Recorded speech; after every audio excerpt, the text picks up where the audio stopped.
श्री सरस्वती मैया की जय, श्री कृष्णचंद्र भगवान की जय। देखिए, आज हम ज्योतिष कक्षा प्रारंभ करने वाले हैं। तो पहले माइक बंद कर देना आप, ताकि वो आवाज़ रिटर्न नहीं आएगी। हाँ, जिस विधा को हम करते हों उस विधा पर हमारी श्रद्धा होना चाहिए, विश्वास होना चाहिए। इस ज्योतिष एक इनकम का मार्ग है, बिल्कुल सत्य है, परंतु धर्मपूर्वक अगर अपन इनकम करेंगे तो वो आपको बहुत फलेगी। देखिए, ये इलाज, किसी भी बीमारी का इलाज जो होता है वो, इसके साथ ही ज्योतिष, ये सब वेदों से निकले हुए हैं। और वेदों से निकले होने के कारण इनके ऊपर यदि हम ज़्यादा पैसे लेंगे, खींचेंगे, तो ऐसी स्थिति में फिर वो हमारे लिए प्रतिकूल सिद्ध होगा, हमारे लिए फायदेमंद सिद्ध नहीं होगा। तो हम इसका उपयोग अपने घर खर्च चलाने के लिए करें, परंतु किसी को डरा के ये कार्य न करें।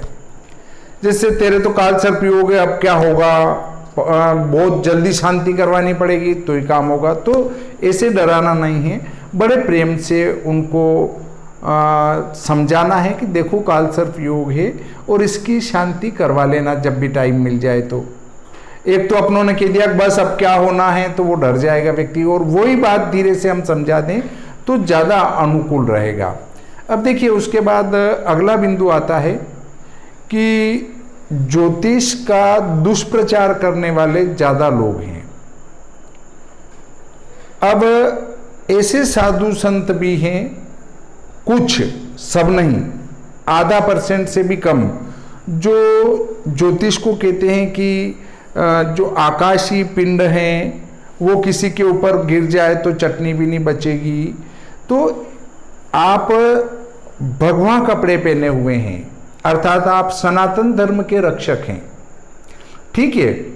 अब यदि आप कह रहे हैं ज्योतिष गलत है, तो आपके पुराण, वेद, उपनिषद सब गलत हो गए। क्यों गलत हो गए? क्योंकि ज्योतिषम वेदानाम चक्षुः, ज्योतिष वेदों की आंखें हैं, अर्थात षडंग वेद है, उसमें से एक अंग जो है ज्योतिष है। यदि ज्योतिष गलत है तो वेद में लिखा गया वो छठा भाग गलत है, और वो गलत है तो वेद भी गलत है, और वेद गलत है तो उसके बाद निकलने वाले उपवेद, उपनिषद, पुराण, ये सब गलत है। तो भगवा पहनने वाले, जो कपड़े भगवा पहनते हैं और जिनने भगवा चोला धारण कर रखा है, उनको कभी भी ज्योतिष की बुराई नहीं करना चाहिए। अगर ऐसे व्यक्ति ज्योतिष की बुराई करते हैं तो वो धर्म विरोधी ही हैं। और कुछ ऐसे हैं कि ज्योतिष का उपाय करने से यदि कोई ठीक हो जाता तो सभी उपाय करते। बिल्कुल बात सत्य है कि ज्योतिषी उपायों से कुछ नहीं होता है। हाँ, पर इसके साथ ये देखो आप कि फिर जो लिखा है वही होना है, ज्योतिष के संबंध में तो ये कहते हैं। तो फिर अगर आपके कोई बीमार हो जाता है तो उसको अस्पताल क्यों ले जाते हो? जो लिखा है वही होना है, ठीक होना लिखा है तो हो जाएंगे, नहीं होना लिखा है तो नहीं होंगे। भाई, जब आप अस्पताल ले जाओ तब भी तो ये सोचो। ज्योतिष के लिए ये ऐसा क्यों सोचते हो कि जो होना है वही होगा, ज्योतिष के उपाय से क्या होगा? जिस प्रकार से डॉक्टर का इलाज कराने पर मरीज ठीक होता है, उसी प्रकार से ज्योतिषी उपायों से भी मरीज ठीक होता है। देखिए, इसके ऊपर एक बात बताता हूं मैं कि शब्द शक्ति होती है। किसी भी मधुर शब्द को बार बार उच्चारण करने से उसमें एक शक्ति का उत्पन्न होती है। जैसे मैं बताता हूं कि बार बार, जैसे कम, खम, गम, गम, णम, तो इन बीज में बहुत ही शक्ति है। अब आप कहेंगे शक्ति कैसे है? सैनिकों को कदम तोड़कर चलने की कहा जाता है। कहां पर? जब वे किसी पुलिया के ऊपर होकर निकलते हैं। यदि सेना पुलिया के ऊपर होकर निकलती है तो उनको कदम ताल तोड़कर चलना होता है, क्योंकि एक ही लय में अगर वो चलेंगे तो पुलिया टूटकर गिरने का डर रहता है। अर्थात ध्वनि में वो शक्ति है जो एक पुलिया को तोड़ सकती है। तो फिर जिस ध्वनि के से हम ईश्वर का भजन करेंगे तो निश्चित ही वो हमारे बीमारियों को ठीक करेंगे। इसी प्रकार एक रंग चिकित्सा भी होती है। रंग चिकित्सा में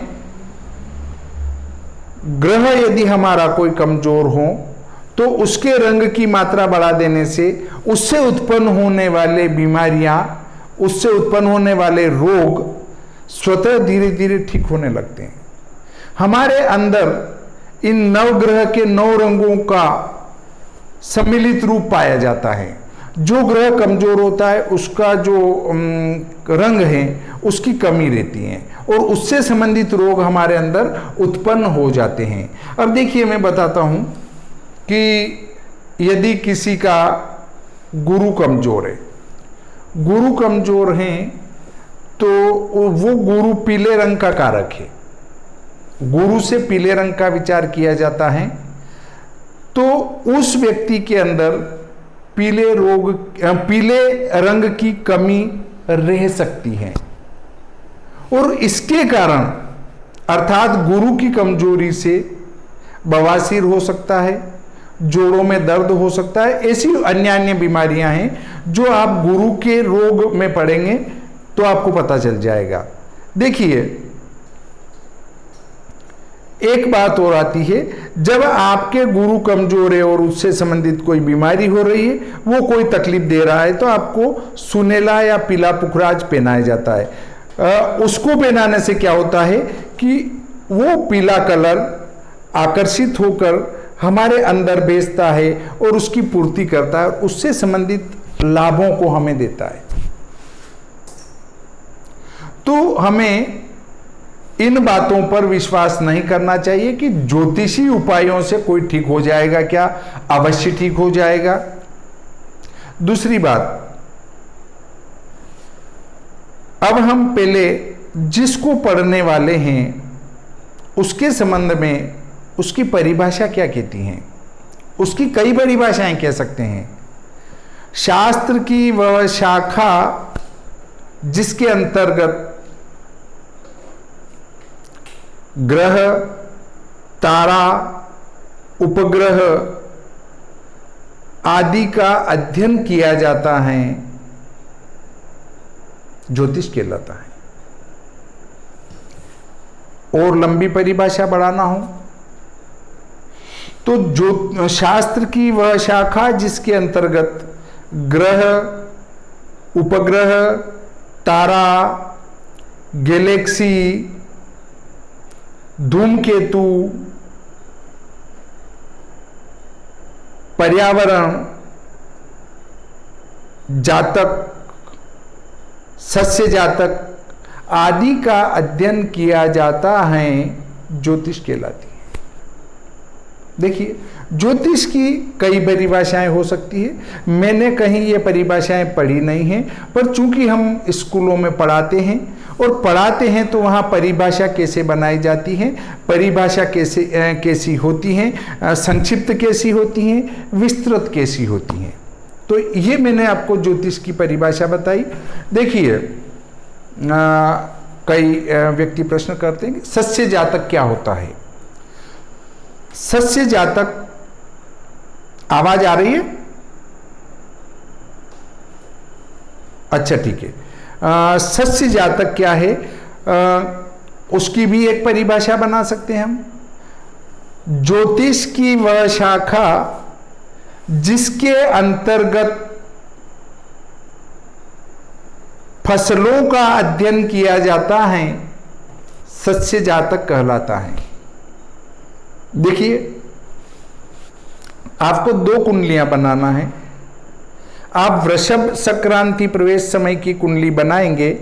जिस समय वृषभ संक्रांति प्रवेश हो रही है उस समय क्या लग्न चल रहा है उसकी कुंडली बनाएंगे तो वो शरद जातक कहलाएगी, अर्थात वर्षा ऋतु की फसलों का जो जानकारी देगी, अर्थात वर्षा ऋतु की फसलों की जो जानकारी देगी वो वृषभ संक्रांति प्रवेश समय की कुंडली देगी। अब वृषभ संक्रांति क्या है? वृषभ संक्रांति अर्थात सूर्य का वृषभ राशि पर प्रवेश काल। ऐसे वृश्चिक संक्रांति, वृश्चिक संक्रांति का अर्थ है सूर्य का वृश्चिक राशि में प्रवेश काल। ये सब बातें कुछ आपके ऊपर से जा सकती जो नहीं पढ़े हैं पहले, तो आप इस पर विचार न करें। जब कल से हमारी व्यवस्थित कक्षा चलेगी तब मैं आपको एक एक चीज प्रारंभ से ले चलूंगा। अभी केवल इन परिभाषाओं को याद करना चाहें तो कर सकते हैं, ये कहीं उपयोग में नहीं आएगी। फिर भी यदि आप ज्योतिष में शास्त्री, ज्योतिष में आचार्य आदि करते हैं तो वहाँ ये परिभाषाएं आदि जानकारियाँ आपके उपयोग में आ सकती हैं। देखिए, वृश्चिक राशि पर जब सूर्य प्रवेश होता है तो वृश्चिक संक्रांति कहलाती है, और वृश्चिक संक्रांति जब प्रवेश होगी उस समय की कुंडली बनाएंगे तो उससे हमें पता चलेगा, उससे ये पता चलेगा कि ग्रीष्म जातक उसको कहते हैं, अर्थात सर्दी में जो फसलें होती हैं शीत ऋतु में, शीत ऋतु में उत्पन्न होने वाली फसलों की जानकारी उस ग्रीष्म जातक कुंडली से मिलेगी। शरद जातक तो ये हो गई और वो ग्रीष्म जातक कुंडली होगी। अब देखिए, ऐसे ही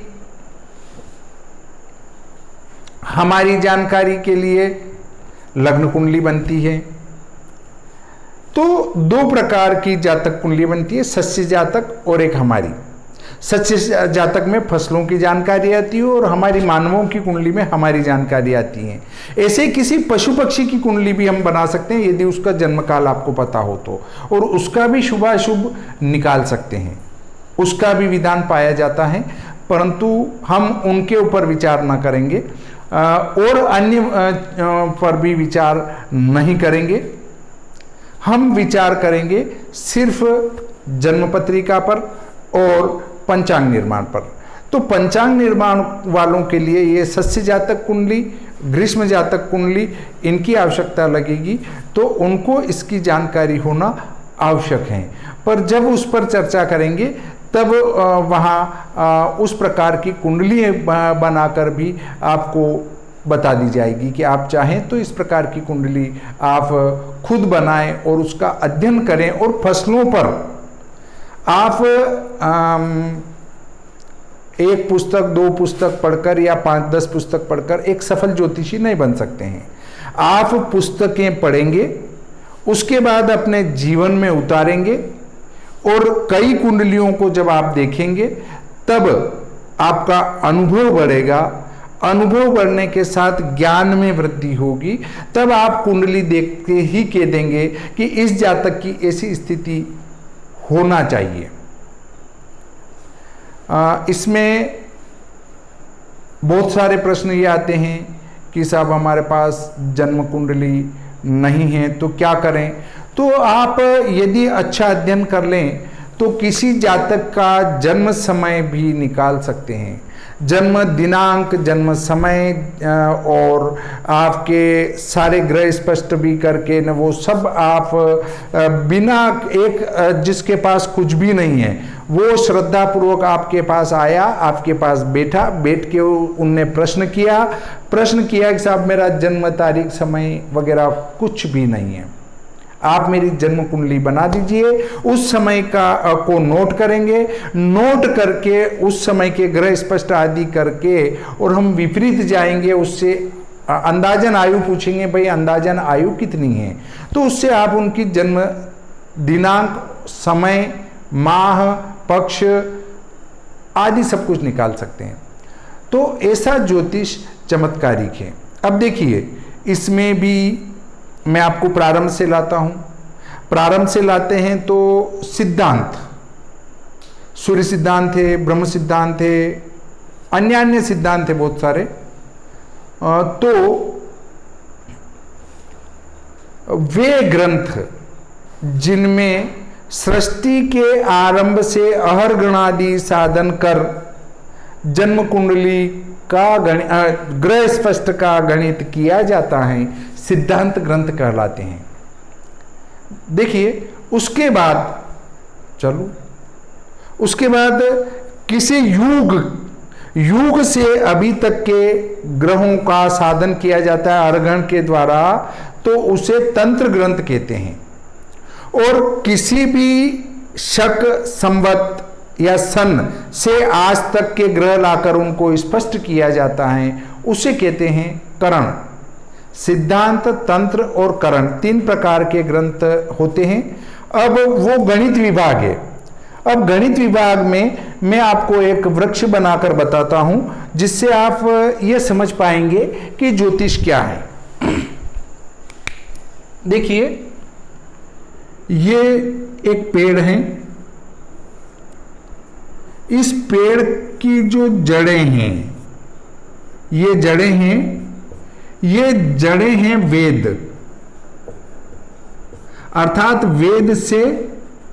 वेद इसके जड़ों में विद्यमान है ज्योतिष की। यह ज्योतिष रूपी एक वृक्ष है। अब वेद के बाद उपनिषद, पुराण, ये सब इसके मूल में यहां स्थित है। और फिर हमारा ये वाला जो भाग आता है वो आता है सिद्धांत और तंत्र और करण।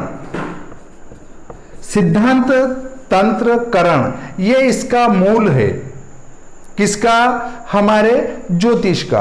अब देखिए ये इसकी शाखाएं चली, तो ये इनकी शाखाओं में हमारा आता है जातक। जातक अर्थात किसी व्यक्ति का अध्ययन करना। ये सस्य जातक,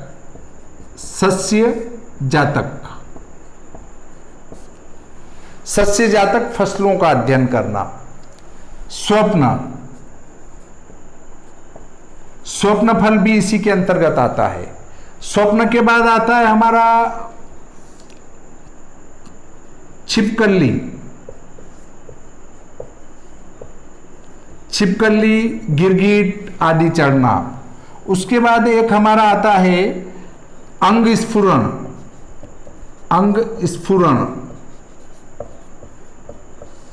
एक हमारा आता है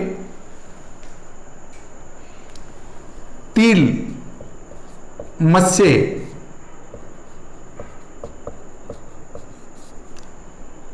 एक हमारा आता है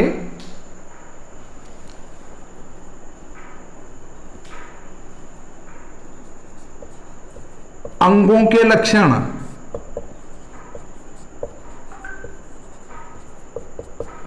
एक हमारा आता है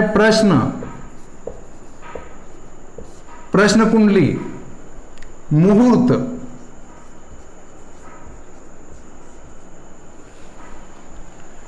प्रश्न, मुहूर्त, और हमारा जातक के अंतर्गत ही आता है जन्म पत्रिका, और इसी में आता है फलित।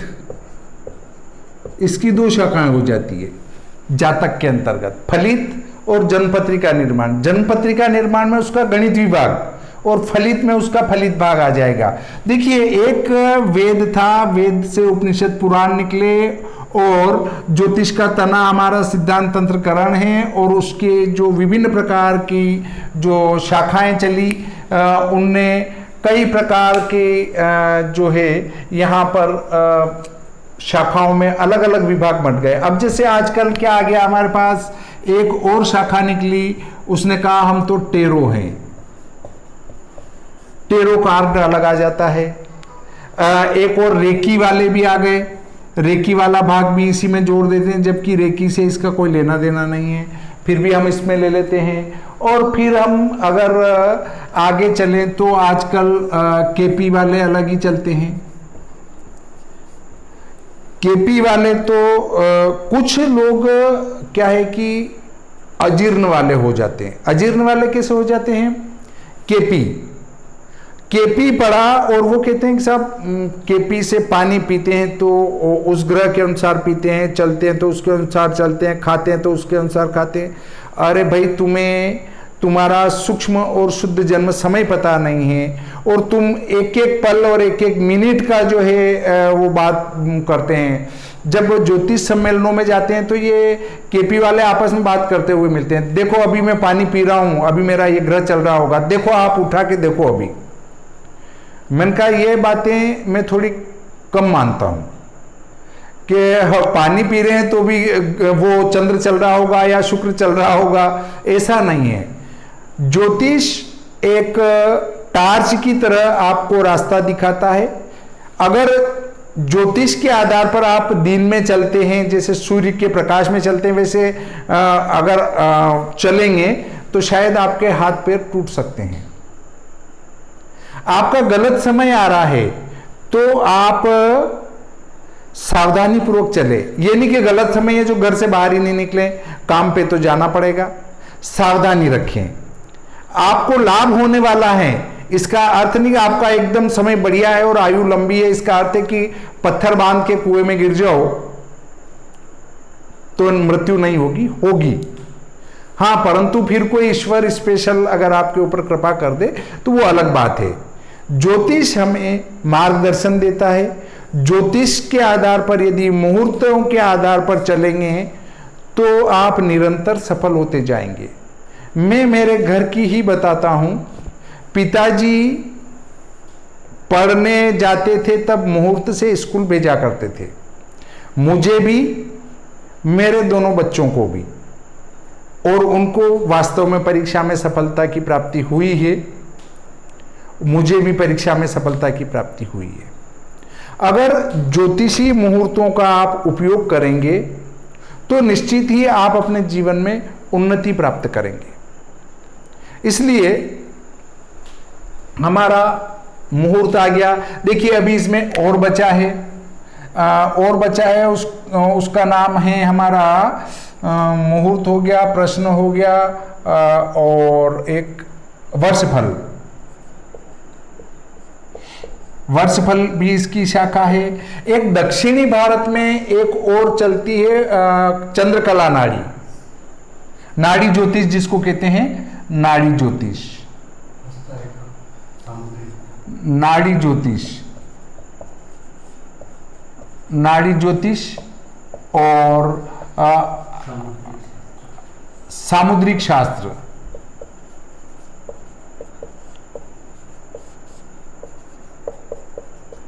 सामुद्रिक शास्त्र में एक तो अंगों के लक्षण आ जाएंगे, तिल मत्स्य आ जाएंगे, ये इसी की शाखा है।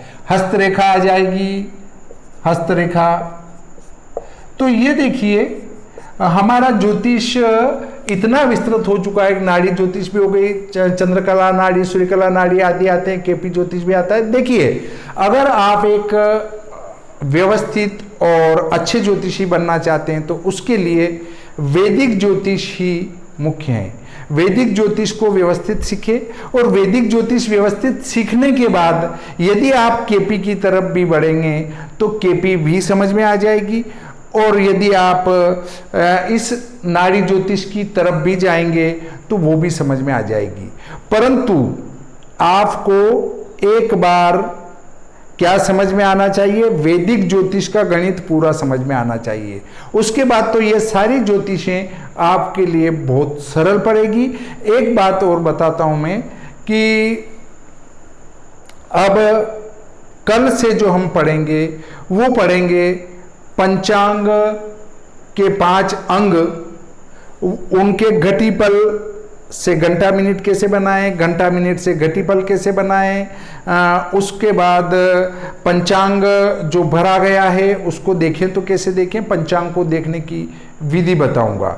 अब आप ये भी सोच सकते हैं कि फिर आप तो अपने पंचांग से ही पढ़ाएंगे, हम तो दूसरा पंचांग उपयोग में लाते हैं। आप बिल्कुल भी इस विषय में विचार न करें।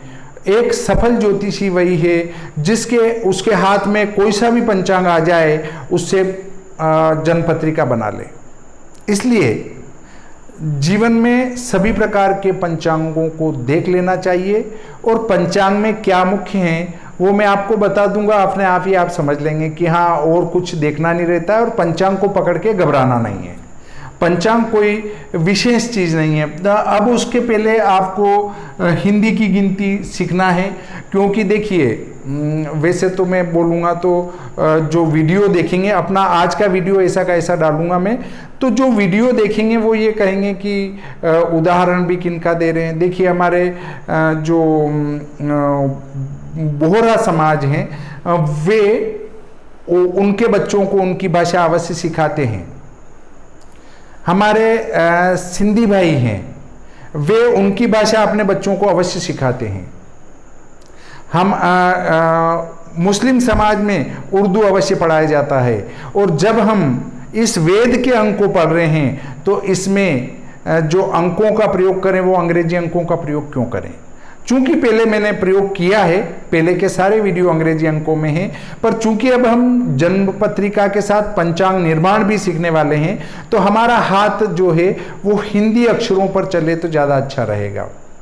मेरा एक छात्र है मृदुल, तो उसने देखा है कि मैं जितनी भी जन्म पत्रिकाएं बनाता हूँ प्योर हिंदी के अंकों का ही प्रयोग करता हूँ, और जब स्कूल में पढ़ाने चले जाता हूँ तो वहाँ पर पूरे जो है अंग्रेजी अंकों का ही प्रयोग करता हूँ। दोनों, जहाँ अगर यहाँ मैंने लिखना चालू कर दिया फिर अंग्रेजी अंक नहीं आएंगे, और वहाँ लिखना चालू कर दिया तो हिंदी अंक नहीं आएंगे। ऐसा अध्ययन आपका भी होना चाहिए।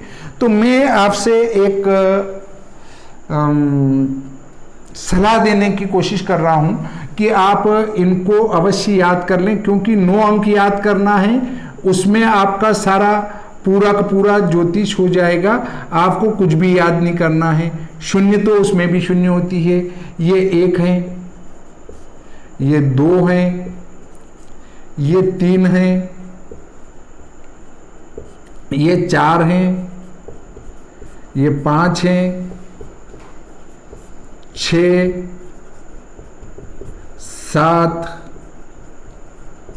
8 और 9, इनसे ही पूरी आपकी गिनती बन जाएगी। अब देखें कि 2 में कुछ नहीं समझना है, क्योंकि 2 तो 2 ही है। 3 में केवल एक ही डंडा और निकल जाता है। बाकी अंकों पर आपको ध्यान लगाना है। ये 9 ऐसा होगा, वो 9 ऐसा लिखते हैं हम, तो इस पर थोड़ा सा आप ध्यान लगाएं। इस प्रकार आज का प्रकरण हम यहीं समाप्त करते हैं। श्री सरस्वती मैया की जय, श्री कृष्णचंद्र भगवान की जय।